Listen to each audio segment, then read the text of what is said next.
me surge la duda de, oye, ¿quién realmente nos controla? Y a la vez, si realmente tiene sentido la democracia, si al final se hace lo que se quiere con nosotros. Hablemos de democracia. ¿Qué pasó con Grecia cuando Alexis Tsipras era presidente griego y plantea un órdago de salirse del euro y de la Unión Europea y hacer un referéndum, el famoso OGI, que hubiera tenido Grecia la posibilidad de unirse a un bloque liderado por Rusia? Pues se interviene financieramente a través de bancos alemanes y franceses en Grecia para condicionar el resultado de ese referéndum, que al final no sirve para nada. Y desde entonces, Grecia se ha mantenido en la Unión Europea, las izquierdas griegas están rotas, también las derechas, y esos bancos alemanes y franceses siguen dominando la economía del país, y Grecia tiene una crisis crónica. Entonces, claro, aquí, yo no sé si has oído esta pregunta alguna vez. ¿Es lo mismo gobernar que tener el poder? No. ¿Por qué? El que tiene el poder decide y el que gobierna hace lo que ha decidido el otro. Y normalmente los que gobiernan en las democracias son votados. ¿Y los que tienen el poder son votados? No. Pues ahí tienes la respuesta. Es más importante tener el poder que gobernar. Sí. Cuando ves gente gobernando en países, su poder de maniobra es siempre limitado. Las personas que realmente tienen poder son personas que no vota nadie. Y que nunca va a votar nadie. Y que además esas personas a los que gobiernan les va a decir: tú no eres más que el consejo de administración de mis negocios a nivel formal político. Que luego en el núcleo importante de mis negocios me encargo yo y los míos. Tú te encargas de gestionar lo que yo te deje gestionar. Y por eso el gobernante es más, fíjate lo que te digo. Cuando veas un outsider político de estos, pues Pablo Iglesias en su día, o Jesús Gil en su día, ¿no? Siempre son personas que va a llegar un momento en que van a ser cooptados por el poder y anulados como outsiders. Hoy estaba leyendo... Entran dentro del juego, ¿no? Sí, claro. Mira, hoy estaba leyendo una cosa.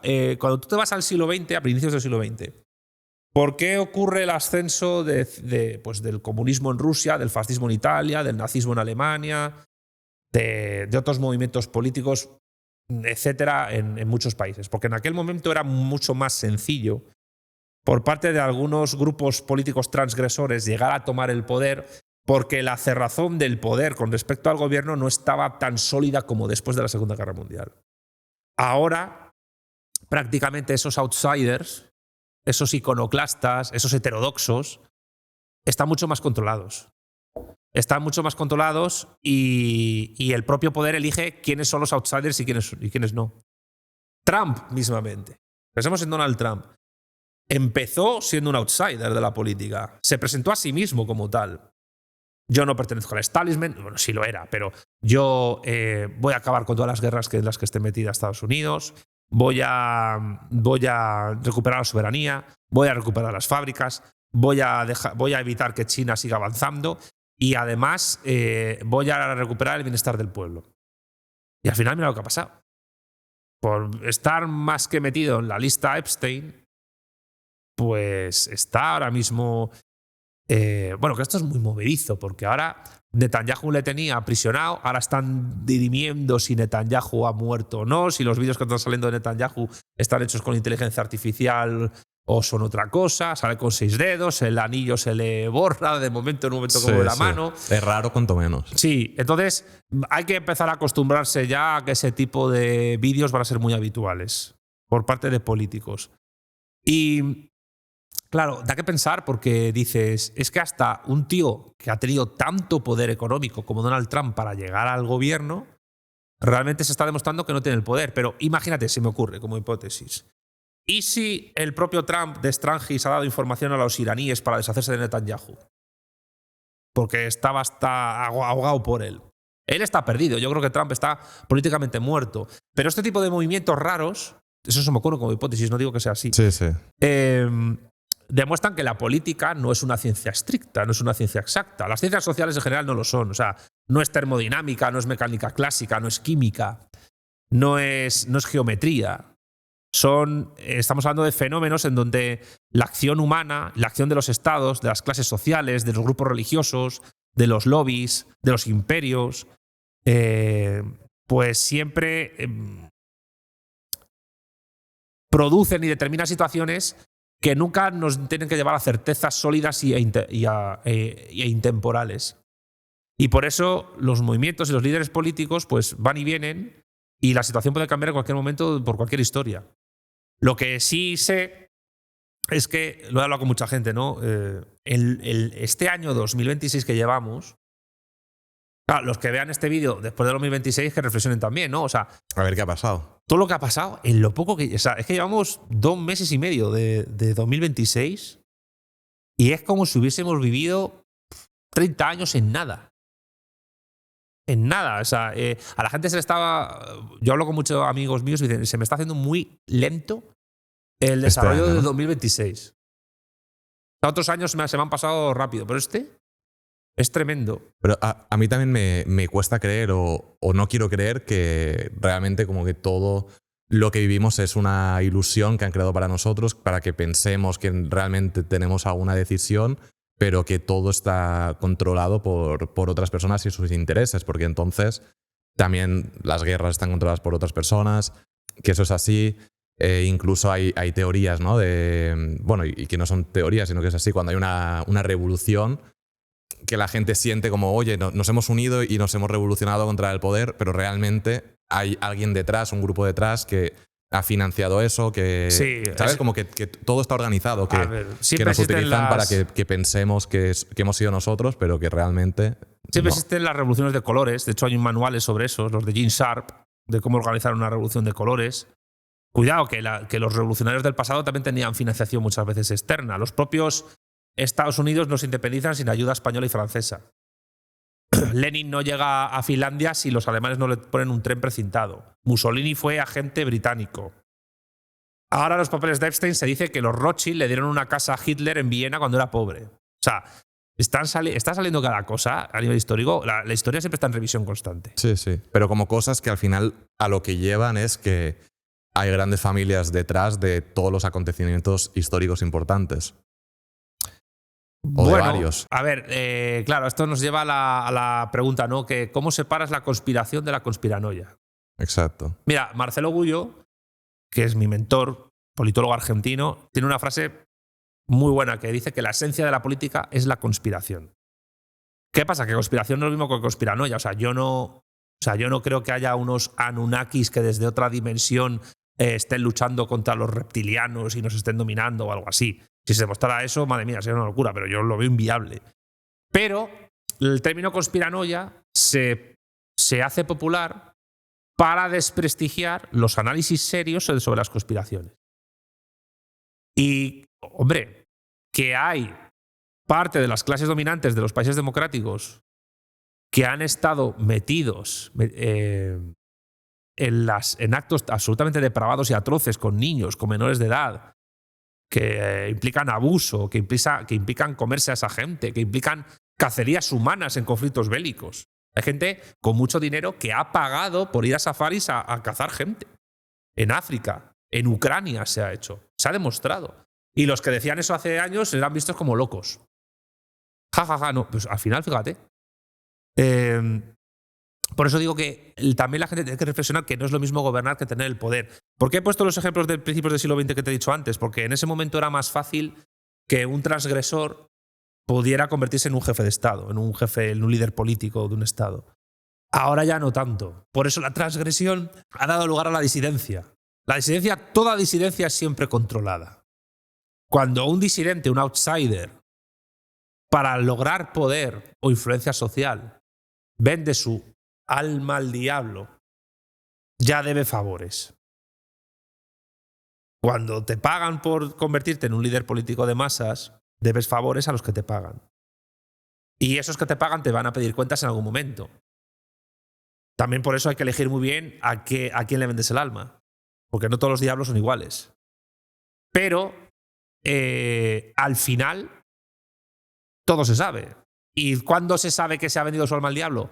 Cuando el diablo que le ha comprado u otros, incluso Los Ángeles, pactan que se sepa que este disidente pues no es tan disidente. Y ya no interesa que esa persona sea importante, sino que hay que machacarlo.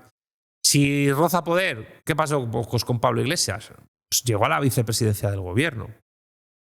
Y curiosamente, ¿quién se lo ha cargado? El propio PSOE.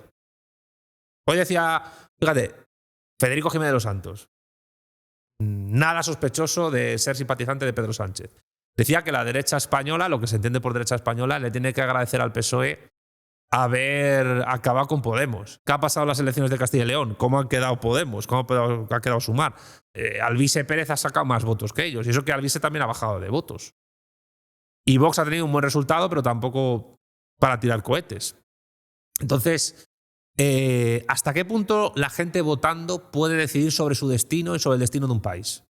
Esa es una gran pregunta. Sí. Pero empecemos pensando que hay una abstención importante. En las propias elecciones de Castilla y León superó el 30%. En Estados Unidos es muy común, de media, en todo el siglo XX, lo estuve viendo hace tiempo, que el 40% de la población no vote nunca. Sí, pero también ya es una señal de que la gente siente que no sirve para nada. Que no sirve para nada. Claro, entonces dice, pues mira, me ahorro el domingo por la mañana. Claro, nada, voy a vivir la vida, sobrevivo y me lo paso lo mejor posible, hasta que llegue a la muerte. Sí. Pero claro, es que al final es inevitable que te afecte lo que políticamente pasa. No, obviamente te afecta, pero probablemente no tengas ningún poder real en decidir la política. Tú y yo solos no. O sea, el individuo como tal no es políticamente soberano, no existe. No puedes ser soberano porque no puedes darte leyes a ti mismo. Las leyes te las imponen y vienen de tradiciones muy lejanas. ¿Colectivamente se puede hacer algo? Depende. Pero es que, a ver, una revolución a principios del siglo XX era más fácil que ahora. Porque Mao Zedong decía que el poder está en la punta del fusil. Yo creo que ya no. Sí tiene poder quien tiene el arma. Pero, ¿tú has visto la película de Conan el Bárbaro? No. La de... Bueno, pues hay la película que se grabó en España, se rodó en España, la película de Arnold Schwarzenegger, de Conan el Bárbaro. Te voy a destripar una escena, pero me da igual. Venga. Tú tienes que ver la peli igualmente. Conan tiene un enemigo que es Tulsa Doom. Y Conan dice que ¿dónde está el secreto, el poder dónde está? En el dominio del acero, en el dominio de la espada, ¿no? Lo que me da poder, lo que me hace ser libre es tener el acero, tener el poder. Y lo que Tulsa Doom le dice es no. El poder no está en el acero, el poder está en controlar la mente del que tiene el acero en su mano o incluso del que es atacado por el acero.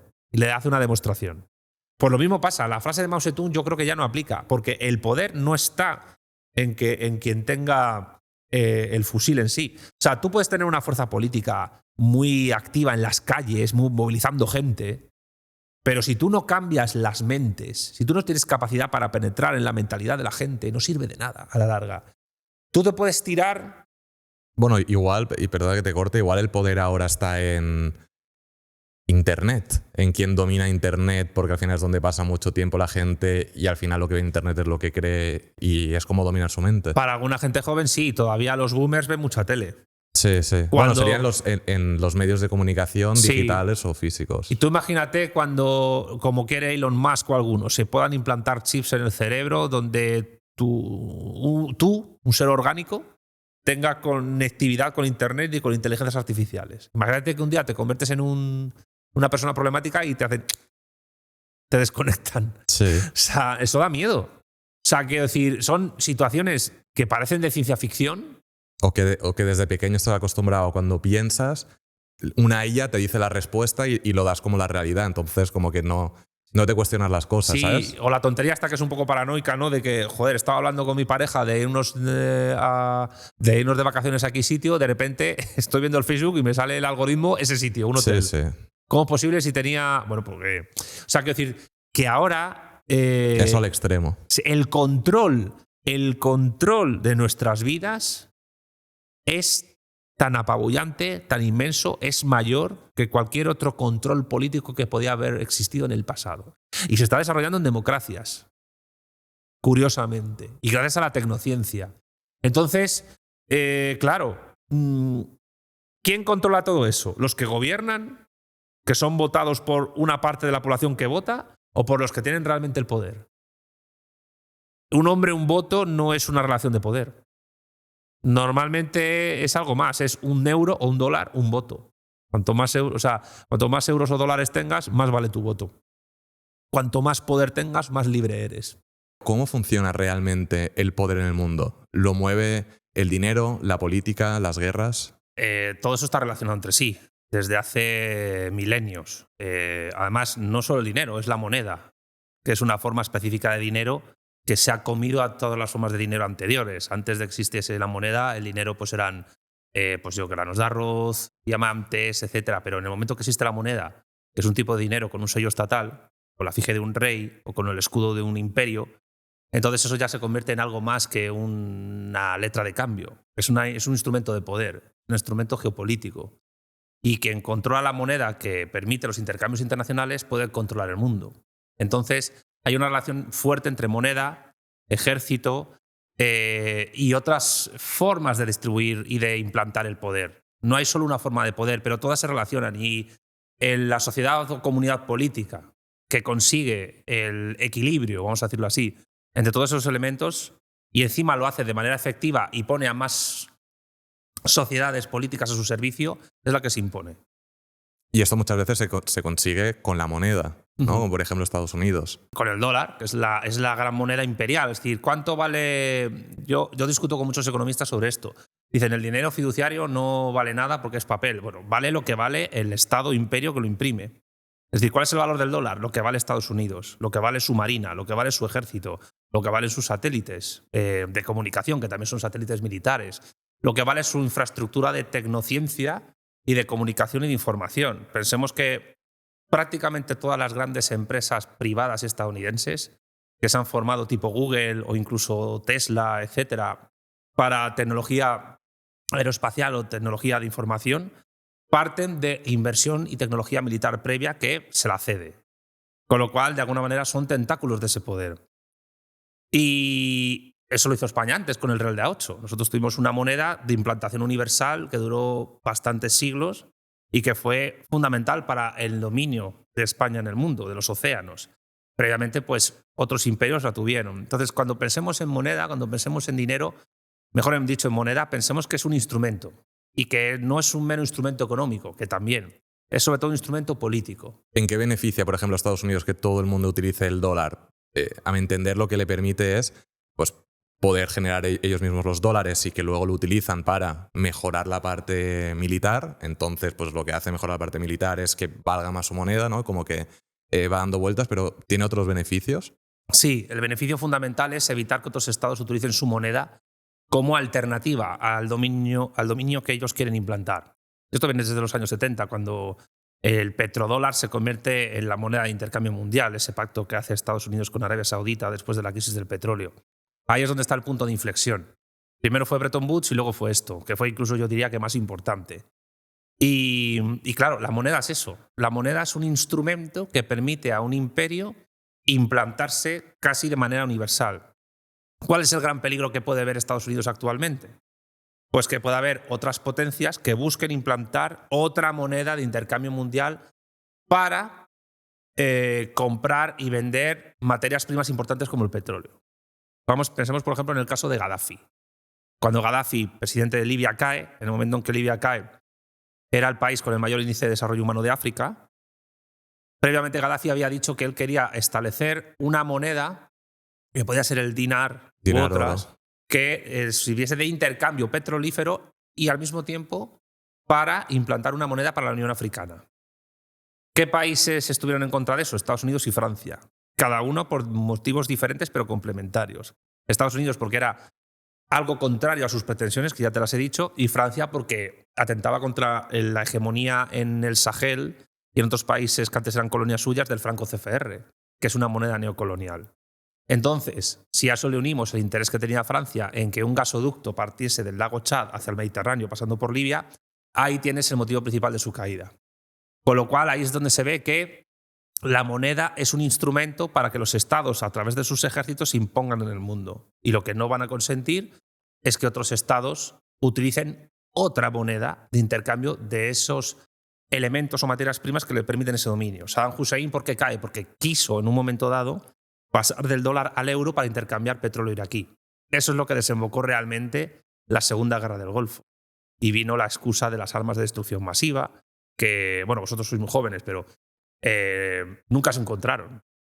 Entonces, es clave entender, yo creo que todavía hace falta un buen tratado sobre historia de la moneda como instrumento político para que la gente pueda entender lo fundamental que es como instrumento en la geopolítica histórica internacional. Y por lo que comentas, incluso llega a iniciar guerras porque, o matar personas, ¿no? Porque en estos casos que me mencionas, la razón principal, por ejemplo, de matar a Gaddafi no era el hecho de que quería crear una moneda, sino que se ponía como otra razón, al menos públicamente. Sí, pero bueno, lo comentas como que el objetivo final era el otro. Siempre se prepara una cortina de humo, una excusa, armas de destrucción masiva, terrorismo, algún tipo de exterminio o genocidio a una población étnico-religiosa del país, riesgo de invasión a terceros. Siempre hay una excusa que puede ser más o menos real, pero que sirve precisamente para eso, para preparar el terreno para quitarse de medio a este líder político que molesta para esos planes y programas de contenido imperial. Que conste que Estados Unidos no hace esto porque sean malvados, sino simplemente porque es algo que les permite estructurarse como poder global y para que sus planes y programas se lleven a efecto. Todos los imperios que ha habido anteriores a él, con mayor o menor sanguinolencia, han hecho prácticamente lo mismo. Y los que vengan lo harán. Claro, y ahí entra la pregunta de quién nos quiere dominar. Pues de todo, pues clases sociales que en España son paniaguadas de terceros estados que les interesa que esas clases nos dominen para que nosotros no nos levantemos, terceras potencias, todo eso. O sea, un pueblo que no es consciente de su historia, que no es consciente de lo que es. Si quieres minar la voluntad de un país, es muy fácil, narra tú la historia de ese país. Y que los jóvenes no sepan lo que es ese país. Eso es fundamental. Déjale sin historia. O que vean mal la historia pasada. Sí, o sí, cosas así. que el autodesprecio, el autoodio, sí, la endofobia. La endofobia es fundamental. Que eso pasa en España. Ha pasado mucho y sigue pasando. Es verdad que menos, pero sigue pasando.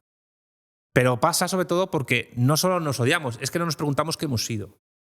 Y en Irán, en China y en otros lugares del mundo sí tienen claro lo que han sido y lo que son. En Rusia incluso tienen claro lo que han sido. Tú te vas a Rusia y ellos han logrado la cuadratura del círculo, que es reivindicar sin complejo ninguno la etapa zarista, la etapa soviética y la etapa actual.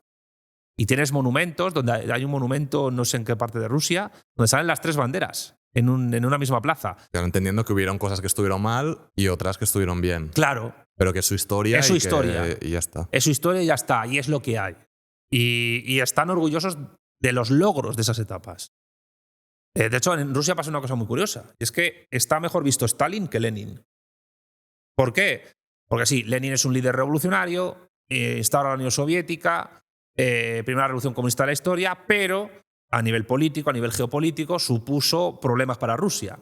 La paz de Brest-Litovsk, durante un tiempo pierden territorio que es invadido por Alemania, que luego Alemania pierde la Primera Guerra Mundial de una manera un poco extraña también, y luego se mete pues en una guerra civil revolucionaria que dura 4 años, es la más sangrienta de la historia. ¿Pero por qué se ve mejor a Stalin que a Lenin en Rusia? Porque Stalin es un líder político que, sin tapujos y recordando a Iván el Terrible, a Pedro el Grande, a Catalina la Grande, a esos grandes zares, o a los grandes héroes del medievo ruso, que empiezan a construir un estado gigantesco, pues eleva el nivel de desarrollo industrial, político, económico del país y encima gracias a eso ganan una guerra de invasión. Como hizo Alejandro I con la Francia napoleónica. En Rusia valoran mucho los líderes, los jefes de Estado que defienden al país y salen victoriosos de una invasión extranjera. Y eso también explica un poco eso. Y ahora Putin pues es visto de una manera parecida. Ya empezó a ser visto así cuando sucedió a Yeltsin. Los años 90 fueron durísimos en Rusia y los rusos le ven como aquel que vence definitivamente la guerra en Chechenia e impide una balcanización mayor de Rusia. Por eso los rusos han logrado ese equilibrio. ¿Eso sería posible en un país como España bueno, no digo Alemania o Italia, en un país como España es muy complicado. Como diantres, o sea, yo creo que todavía estamos muy verdes, muy maduros para poder asumir las etapas, sin negar lo negativo, asumir las etapas positivas de toda la historia española. Lo digo por el franquismo, por ejemplo. Sí. O sea, quiero decir que en Rusia han superado eso, sin ningún tipo de tapujos. Y aquí falta mucho todavía para hacerlo. Yo creo que hay ciertas generaciones de españoles que tienen que morir para que esto se pueda hacer tan con tranquilidad. Lo digo con pesar, ¿vale? Pero claro, Rusia tiene una idea. Por ejemplo, la guerra de Ucrania para Rusia es una guerra existencial. La tienen que ganar sí o sí, o consideran que van a perecer, van a desaparecer. Sí. Y ahora veremos qué pasa con Taiwán en China. Para ellos también es una cuestión existencial. Taiwán es parte de China de siempre. Sí. E Irán lo va a tomar esta guerra con Israel y con Estados Unidos también como una batalla existencial. Para Estados Unidos es una batalla existencial la que está librando contra todos sus enemigos. Es una batalla de poder, es una batalla también de que si no gana estas guerras su hegemonía mundial perece. Pero ¿qué idea existencial existe en Estados Unidos? Pasa una cosa muy parecida a la que pasa en los países europeos. No hay una idea de trascendencia. De trascendencia no digo religiosa solo, histórica. No la hay. Y claro, esto también nos lleva a una reflexión, ¿no? Durante muchas décadas nos hemos pensado, no sé si has visto ese meme que dice la comunidad internacional condena, y sale un mapa donde sale Estados Unidos, Canadá y la Unión Europea y eso pone la comunidad internacional. Claro, dices, pero madre mía, si la inmensa mayoría de la población del mundo no está ahí, como muchos serán 700, 800 millones de personas, pero somos 8.000. 8.000 millones de personas. Sí, sí. Es que China tiene 1.400 millones. La India, 1.400 millones. Si sumas todo el sudeste asiático, tienes más de la mitad de la población mundial en ese círculo. Indonesia, Vietnam, Myanmar, Malasia, Singapur, es verdad que no hacía estado, pero importante, Japón incluso, las dos Coreas, sí. Bangladesh. Que al final la población tampoco es determinante en el poder de una nación, pero sin duda es algo a tener en cuenta. No, pero sí es importante a nivel demográfico. Es decir, ¿quién tiene mayor legitimidad? Vamos a decirlo así.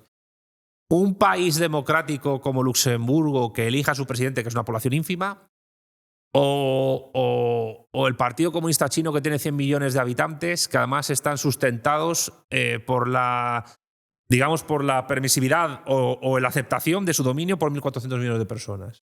¿O quién tiene más que...? O vamos a la Asamblea General de la ONU. Es que creo que es una pregunta mucho más bonita de hacer. Cuando los estados votan en la Asamblea General de la ONU algo, lo que sea, ¿por qué el voto de Luxemburgo vale igual que el de China? ¿O por qué el voto de, no sé, de El Salvador vale el mismo que el de la India? ¿Por qué se establece que los votos van por estados? Claro, porque son los entes soberanos. El individuo no es soberano, tampoco las poblaciones son soberanas en sí. Pero llama la atención. Sí. Es decir, que si la China y la India se pusieran de acuerdo, dirían, oye, aquí la ONU, la Asamblea General, si nosotros no queremos, adiós. Pero se pliegan porque ha habido un consenso que viene después de la Segunda Guerra Mundial y es la paz de la victoria de los aliados. Pero yo creo que aquí lo fundamental a entender es esto, que entendemos por sistemas de votación democrática, la Asamblea General de la ONU, algo que realmente no es democrático en sí. Porque no es un hombre un voto, es un Estado un voto. Y eso implica que es equiparable el voto de un Estado pequeño con el de un Estado grande. Si nos vamos al Parlamento Europeo, las votaciones son por partidos o por coaliciones de partidos. Pero por estados, ¿por qué los intereses, por ejemplo, de Malta valen igual que los de España? Sí, bueno, eso podría ser un cambio de paradigma internacional. ¿Cuál? Que el peso en este tipo de asambleas no fuese por nación, sino por población. Claro, pero la población tiene que ir de la mano de otra cosa, tiene que ir de la mano del poder. Sí. La cuestión, que yo creo que es el gran fenómeno del siglo XXI que estamos viviendo, es que países de Asia, y luego veremos de África con el tiempo, porque Nigeria, la República Democrática del Congo, se van a convertir en países superpoblados, Angola mismamente, país lusoparlante de la iberofonía. Países de Asia con mucha población también tienen cada vez más poder. más peso político, geopolítico, comercial, incluso cultural. ¿Y eso qué efectos van a tener a nivel histórico en este siglo? Está por ver. Mientras tú ves la demografía europea, la de capa caída, la gente no tiene hijos, hay que traer inmigrantes para que trabajen en puestos donde la gente no quiere trabajar. Fíjate, yo estoy diciendo una cosa muy polémica hace tiempo. En España hay 10 millones de extranjeros, de inmigrantes legales. Y hay cerca de 12 millones de españoles que están opositando para funcionarios. El mero dato implica que ya hay una comparación muy parecida y hay españoles que no quieren trabajar en la empresa privada o que no, o sea, directamente que no quieren trabajar en trabajos duros y que llegan gente de fuera y no tienen ningún problema. Sí, sí. Y eso dice mucho, no ya solo de la mentalidad, sino también del tipo de estructura económica que tenemos. Sí. Cuidado, que yo no soy partidario de... Yo no defiendo acabar con los funcionarios. Tienen que existir, pero los hay que son... O sea... Pero igual no tantos, ¿no? No, bueno, más que tantos. El problema no es el número, el problema es que es muy difícil echarles. Porque hay funcionarios que trabajan fatal, que acumulan bajas por depresión o médicas, amenazando al médico para que les dé la baja de manera constante. Los hay que llegan tarde siempre, las típicas charos y todo eso, que se toman muchos cafelitos. Esa gente tiene que ir a su puta casa. Sí, sí. O sea, que yo defiendo que existan. Yo defiendo que incluso que exista la oposición. Yo quiero un Estado fuerte, pero no es lo mismo un Estado fuerte. O sea, es decir, no es lo mismo 150 kilos de músculo que 150 kilos de obesidad mórbida. No es lo mismo un tío, un mamado, que pese eso, a uno que no se pueda ni mover y que tenga que llevar con una carretilla y que se ahogue. Sin duda. Entonces, pues yo el problema lo veo ahí. El problema es que tampoco tenemos una idea de a dónde queremos ir económicamente. No tenemos planes y programas a largo plazo. Los chinos programan a largo plazo. Rusia programa a largo plazo. Estos países de Asia están pensando en el largo plazo. Hasta Indonesia, Pakistán. O sea, Asia... Sí, que igual desde Europa como que los vemos como países pequeños, que no tienen ningún peso y que eso pasa, sí. Y te paras a analizarlo. O incluso otros países de Europa que al menos en España nos los venden como, bueno, estos países tampoco son muy relevantes internacionalmente, pero te paras a analizarlos y te das cuenta de que sí que lo son. O incluso lo son más que España en algunos aspectos. Hombre, España es un país muy importante, es muy relevante. Muchísimo. Sí. Pero yo creo que todavía estamos con una mentalidad de pensar que Europa y Estados Unidos son el centro del mundo. Y que Asia, particularmente Asia, y África, o Brasil, o México incluso, que tiene muchísimos problemas, también hay que decirlo, pues son cosas insignificantes. Pero ¿cómo va a ser insignificante un país como Pakistán? Perdón, o sea, Pakistán tiene la bomba atómica. Pakistán es un país, es de los 5 países más poblados del mundo. Y es un país fundamental geoestratégicamente hablando porque está situada en el Valle del Indo, que es el valle donde supuestamente nace la civilización hindú. Indonesia es un país fundamental en este siglo. Malasia. Japón tiene problemas, pero va a seguir siendo importante. Las 2 Coreas, no solo Corea del Sur, Corea del Norte. Corea del Norte tiene la bomba atómica. Y tener la bomba atómica es lo que les permite ahora tener un desarrollo urbano impresionante. Cosa que ni Libia ni Siria pueden. ¿En qué afecta tener la bomba atómica, tener un desarrollo urbano? Pues muy sencillo. Si tú quieres llevar planes y programas políticos de desarrollo de tu país y tienes un régimen político que no concuerda con los intereses del imperio, eres un país vulnerable. Claro, necesitas eso para protegerte. Sí, para protegerte y para amenazar. Porque la bomba atómica sirve para decir, soy soberano y te puedo hacer mucho daño. O sea, los únicos países que realmente son soberanos en el mundo son los que tienen la bomba nuclear, la bomba atómica. Y por lo que he estado leyendo, que igual me equivoco, lo sabes mucho mejor que yo, como que tienen unos sistemas, los países como con unos submarinos para que si les ataquen, aunque ataquen todo el país y lo destruyan, tienen submarinos como ocultos por el mundo para, al menos que si me atacas, te ataco. A ver, aunque me destruyas por completo. Yo creo que los países poderosos que instauraron la paz que vive el mundo después de la Segunda Guerra Mundial son conscientes también de sus vulnerabilidades. Y Estados Unidos sabe que con Corea del Norte no se puede meter, aparte que está China ahí, tiene frontera con China y con Rusia. Sí. Kim Jong-un fue invitado el 9 de septiembre a la celebración en China, en Pekín, del desfile militar de la conmemoración del 80 aniversario de la derrota del Imperio japonés en la Segunda Guerra Mundial, que no era solo la Segunda Guerra Mundial, era la lucha del pueblo chino por liberarse del yugo japonés. Que también te digo una cosa, pequeño paréntesis que abro. Las atrocidades que los japoneses cometieron en Asia, no solo en China, en toda Asia, a los nazis los hacen palidecer. Cierro paréntesis. Entonces, claro, la bomba atómica te da... La bomba atómica se tiene para no usarla, en teoría. Las dos que lanzó Estados Unidos, insisto, fueron para amedrentar a la Unión Soviética, pero la Unión Soviética enseguida tuvo ya su bomba nuclear. Luego vino China, y luego Francia, y luego el Reino Unido, y luego todos los que han venido después. India, Pakistán, Corea del Norte, se dice que Israel. Hay países de Europa, como Turquía es Europa, Asia, o Holanda o Italia, que tienen bombas atómicas estadounidenses, pero no son suyas propias. Las tienen en su territorio para uso que ya se vería para qué.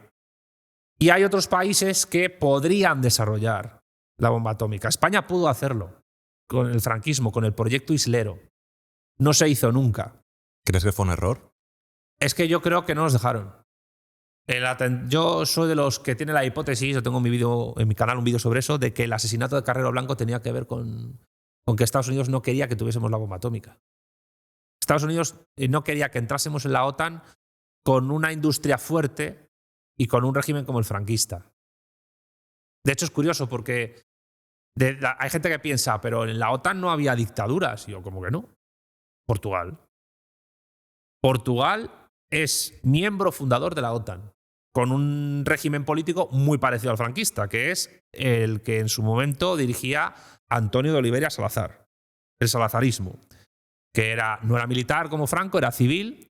De hecho, cuando se reunían tenía muy buena relación. Franco hablaba en gallego con él para entenderse, cosas del gallego y el portugués. Cuando pierde la chaveta Salazar, pues su gabinete le hace creer que sigue siendo jefe de Estado y le manipulan la tele y los documentos a firmar, mientras ya hay un nuevo jefe de Estado, Marcelo Gaetano. Pero Portugal es miembro fundador de la OTAN porque Inglaterra y Estados Unidos quieren que sea así. Es decir, por el pacto anglo-portugués que siempre ha existido desde el siglo XIII y que se ha mantenido, cuidado, perdiendo Portugal mucho con él. Esto que los portugueses que nos vean, pues que reflexionen también sobre eso, ¿no? Que han sido ellos. Pero no interesaba una España fuerte en la estructura de la OTAN, ni a nivel industrial, ni a nivel militar, ni a nivel económico, ni político.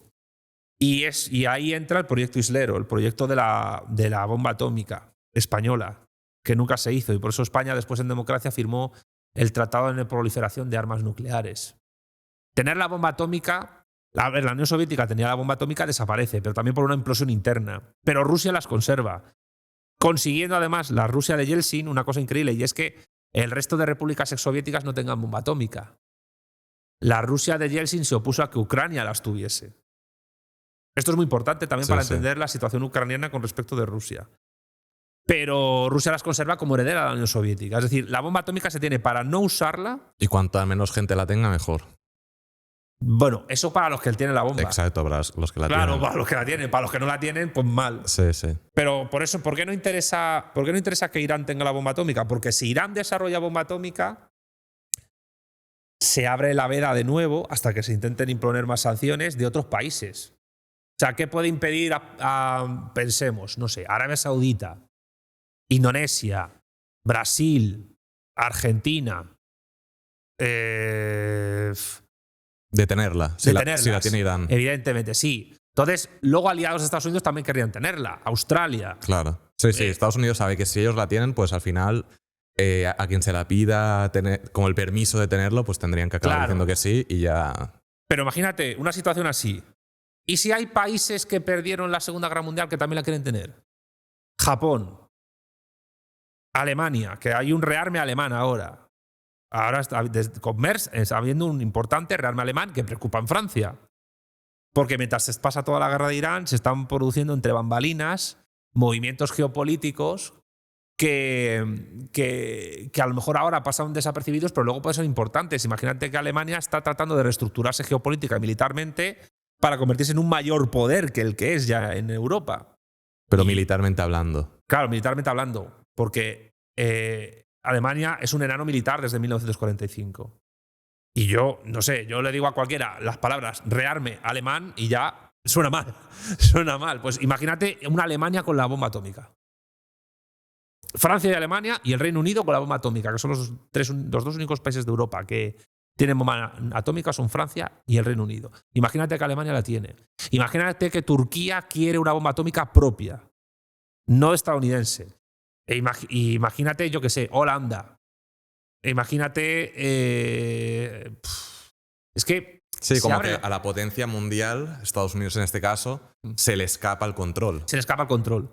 Porque, claro, el imperio puede decidir qué subordinados pueden tener la bomba o no. Siempre y cuando esos subordinados atenten contra terceros que son contrarios a mis intereses. Esto no es el RISC solo. O sea, cuidado. Esto es analizar también la historia y las tendencias históricas. Y la bomba atómica, junto con los recursos naturales como el petróleo y la moneda, todo va de la mano. Todo al final es una cuestión de poder, de fuerza. Las luchas de poder son el motor de la historia. El vídeo que acabas de ver es un fragmento de un podcast completo. Si quieres ver el podcast completo, puedes hacerlo haciendo clic en el enlace que aparece en la descripción o bien haciendo clic en el elemento que aparece al lado mío. Si te ha parecido interesante este fragmento, no dudes en dejar un like ni en suscribirte al canal. Soy Adrián Sáenz y nos vemos en la próxima.